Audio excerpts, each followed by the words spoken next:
ตุเด้ออยู่น้องจือได้บอกว่าแม่นผู้เดินสำเนือ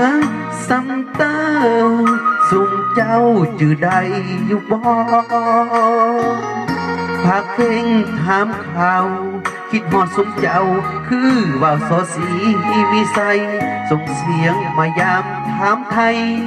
อยู่สุขสบายทุกคนบ่นอน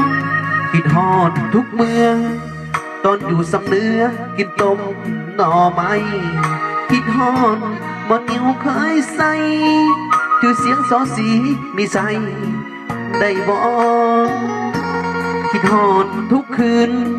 คิดฮอดทุกวันทุกคืนพันพอถ้ามีโอกาสก่อนนอสีเผาพอสมเจ้าแต่อูเอฟอสุ่มเจ้าสบายดีบ่กินข้าวแรงและบ่อยู่ดีมีแห้งบ่นอเอ็มสอสีถามข่าวอย่าเหือสุ่มเจ้าอยู่เท่าอยู่แก่โลกภัยอย่าได้มาแวขอเหืออยู่แต่เป็นรักเป็นเสาให้ลูกหลานเฮ็ดเด้ออยู่น้องจือได้บอกบ่าแม่นผู้เดินผู้สาวสุกเมาเสียงคอสาวสำเนื้อนั่นคิดฮอดหลายคิดฮอดแต่แล้วสำเนื้อด้วยแก้วอย่าได้ลืมใส่นี่คือเสียงสอสีมีใสคิดฮอดเจ้าลายเด้อสำเนื้อหน่วยแก้ว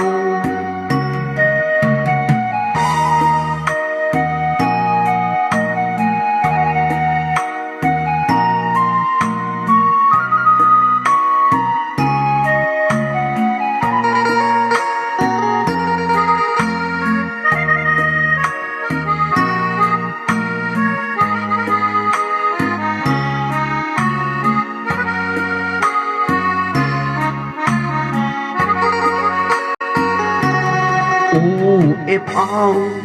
สุ่มเจ้าสบายดีบ่กินข้าวแรงละบ้องอยู่ดีมีแหงบ่นอเอ็มสอสีถามข่าวอย่าเหือสุ่มเจ้าอยู่เท่าอยู่แก่โลกภัยอย่าได้มาแวขอเหืออยู่มีแต่เป็นรักเป็นเสาให้ลูกหลาน